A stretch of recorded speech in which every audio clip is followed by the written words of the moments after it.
Welcome back to our channel. Today, we're going to talk about an incredibly important aspect of personal finance that is often misunderstood: credit.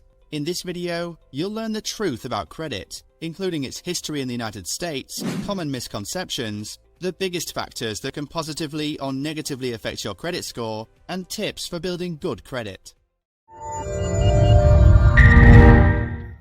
Credit has been around for a long time, but it wasn't until the early 20th century that it became widely available to consumers.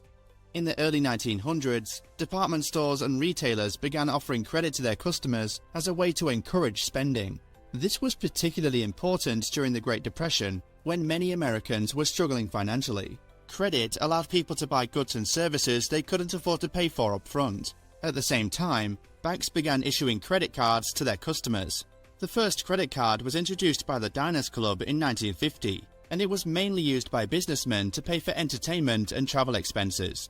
Over time, credit cards became more widely available to consumers, and they started to play a larger role in the economy. Credit allowed people to buy homes, cars, and other big-ticket items, and it fueled economic growth. Today, credit is a key part of the American economy, and it's an essential tool for many people to achieve their financial goals. But it's important to use credit responsibly and to understand how it works to avoid falling into debt and damaging your credit score. Credit scores were first created in the mid-20th century by a company called the Fair Isaac Corporation, now known as FICO.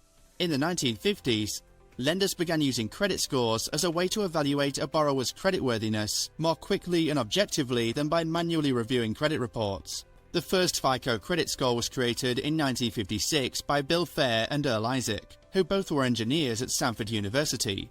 The score was based on a borrower's credit history and was calculated using a complex algorithm. Over the years, the FICO score has evolved, and today it remains one of the most widely used credit scoring models in the United States. Other credit scoring models have been developed as well, including the Vantage score, which was introduced in 2006. Credit scores have become an essential part of the lending process, and they are used by lenders to evaluate a borrower's creditworthiness and determine the interest rate and terms of a loan. They are also used by landlords, insurance companies, and other entities to assess risk and make decisions. Today, there are three major consumer credit bureaus: Equifax, Experian, and TransUnion. These bureaus provide information to third parties, like creditors and lenders, to help them make important lending decisions. Now, let's talk about some of the most common misconceptions about credit. One of the biggest is that having a lot of credit cards will automatically hurt your credit score. This is not necessarily true. What really matters is how you use your credit. If you use your credit responsibly and make your payments on time, having multiple cards can actually improve your credit score. So, what are the biggest factors that can affect your credit score? There are 5 key factors that impact your credit score. They are payment history, credit utilization, length of credit history, new credit applications, and credit mix.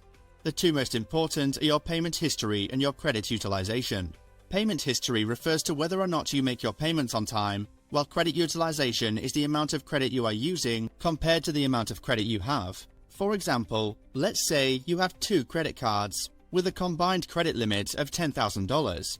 If you have a balance of $3,000 on one card and $2,000 on the other, your total credit utilization would be $5,000 out of $10,000, or 50%. Generally, a lower credit utilization is better for your credit score. Most credit experts recommend keeping your credit utilization below 30%.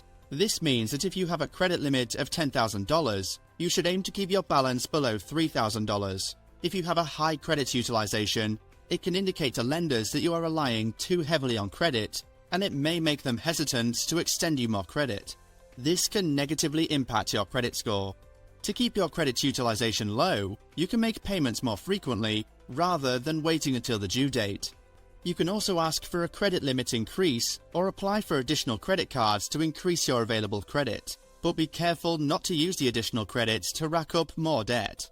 The key takeaway here is that keeping your credit utilization low is an essential part of building good credit. By using credits responsibly and keeping your balances in check, you can improve your credit score and demonstrate to lenders that you are a reliable borrower. The best way to use credit is to use it responsibly. This means making payments on time, keeping your credit utilization low, and only applying for credit when you really need it. It's also a good idea to regularly check your credit reports for errors and to dispute any inaccuracies. We hope that the content in this video makes you feel more confident about managing your credit. If you learned something new, please be sure to give us a like and subscribe for more content like this. As always, thanks for watching, and we'll see you next time.